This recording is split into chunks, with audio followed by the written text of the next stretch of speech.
Arthur Morgan is not a hero, he's actually far from it. And that's really the point of this story, and why it reached so many people, and why so many don't understand it. He's a violent, emotionally constipated outlaw who spent most of his life confusing loyalty with obedience. And that's exactly why Red Dead Redemption 2 works, and Rockstar does something cruel with him. They make him live long enough to understand exactly what he wasted. I'll ask you a question now, you can answer me in the comments. Did you feel sorry for Arthur while playing this game? And if you did, why? Red Dead's 2 honor system is hilarious, because on paper it sounds like a kindergarten chart. White equals good boy, red, this student bites. In practice, well, it's a morality meter. It's a personality test you take within the game, and Rockstar lets you pick one. You do it when someone insults you on Valentine, and you decide whether Arthur walks away or introduces a stranger's face to the concept of his fist. Do you help the stranger because it's right, even if it turns out there's 3 more hiding in the bushes, ready to stick their gun in your butt?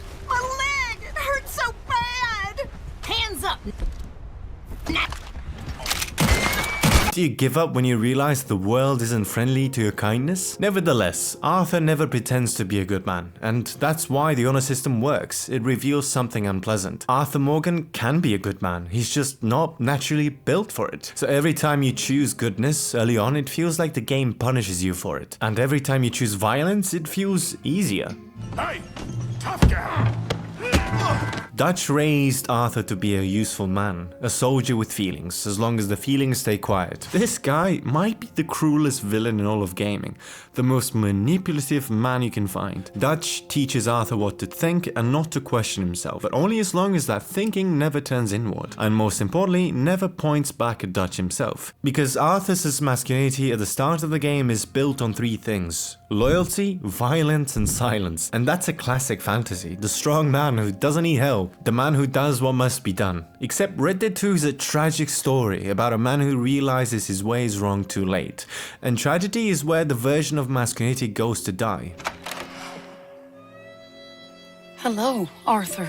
Let's talk about Mary Linton. Mary is basically the ghost of a normal life, the what if. When she reaches back to him, Arthur reacts like a man who thinks goodness doesn't deserve him. His masculinity around Mary is quiet, unless you're like this. Stop it. He writes letters he never sends. He dreams about futures he knows he'll sabotage. He loves her in the only way he knows how, by staying away. Deep down he knows he doesn't deserve this life. But wait, I haven't talked about this guy. Thomas Downs. This is the moment where Red Dead 2 stops being GTA with horses in the Wild West and becomes something nastier, as we all know. Arthur goes to collect a debt. Arthur beats Downs, and Downs is, well, sick. And later, Edith Downs and Archie Downs is where his masculinity starts to mutate. There's this strain of manhood Arthur has lived by. Survive, provide, and protect the gang. But after Downs, the story forces a different question. What does it mean to be a man when you finally understand you've ruined people who didn't deserve it? And following this is the tipping point for his character, as we all know it is. He gets sick because he beat a man for money. It's not good news. I guess that. You got tuberculosis. Like I said, I'm real sorry. Yeah, well. There's something brutally honest about that. Just consequences. You live a dirty life, you get a dirty end, right? In Arthur's eyes, he can't punch his way out of this one. He's helpless and afraid. So for the first time in his life, Arthur Morgan has to sit with himself, and he hates what he sees. Arthur trying to help Edith Downs is one of the rawest arcs in the game. He's doing it because the alternative is admitting he's exactly what everyone says he is. A brute and a killer. And here's where Red Dead 2 gets vicious. Even when Arthur helps, it doesn't erase the original sin. Masculinity for Arthur becomes less about domination and more about accountability. I did this and I'm going to carry it, which is called responsibility. Spider-Man. Are you okay? Well, never better. And now we get to the nun, Sister Calderon. Her conversations with Arthur are some of the most important scenes in the whole game, because they strip the cowboy aesthetic and really speak to each and every one of us. Arthur spends the whole game performing masculinity like armor, sarcasm and intimidation. Sister Calderon listens to him, and because she listens, Arthur starts saying things he's been choking down for years. Well, he'll tell you how he feels instead of me. Life is full of pain, but there is also love and beauty. I'm afraid. And that moment is when Red Dead 2 pulls its best trick. It makes vulnerability feel brave. Arthur thinks it's shameful and does it anyway. That's masculinity evolving in real time. There is nothing to be afraid of, Mr. Morgan. Take a gamble that love exists and do a loving act. I shall try. I know you will. What I love, the honor system decides what kind of story you think Red Dead 2 is. If you play low honor, Arthur becomes a man who learns nothing, because learning would hurt too much. He becomes the monster the world expects. If you play high honor, Arthur becomes something rarer in games. A man who starts doing good without expecting forgiveness. Because he knows men like him don't deserve it anymore. But don't forgive me. Just take the money and get out of here, please. I know I ruined your life. I suffer for it every day. But don't let yourself get killed for pride. I've seen it kill too many folk.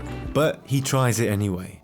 And that's what makes it powerful. It's redemption as a choice. He chooses to become something greater than a hired muscle. His masculinity begins as the classic Western ideal. Do the dirty work, don't complain, die with your boots on, but by the end, he's confronting the truth that Westerns don't like to admit. Sometimes a strong, silent man is just a traumatized man who never learned how to be anything else. Arthur becomes aware, starts protecting people outside the gang, people he doesn't benefit from, starts telling the truth. And that's why the honor system feels like a mirror. It reflects what you believe masculinity should be. Is it dominance or dignity? By the time the end comes, he's no longer trying to prove he's strong. The most important thing for him has become life itself, but not his life.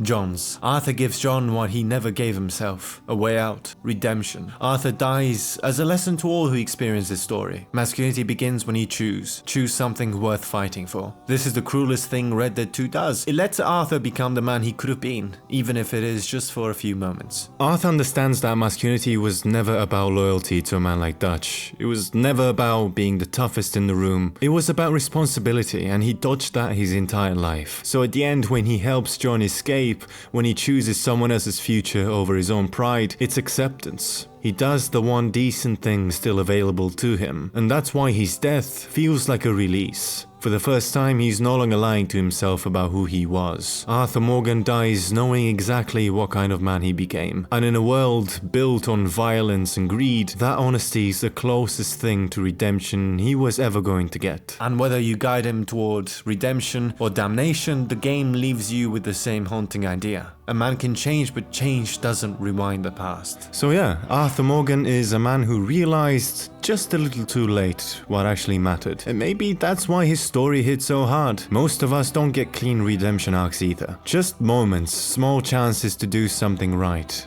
before the clock runs out. If you've played the game, you know the story lingers with you. You think about it years later, maybe that's why we're still talking about it. Thank you very much for watching. If you enjoyed the video, don't forget to boop the like button.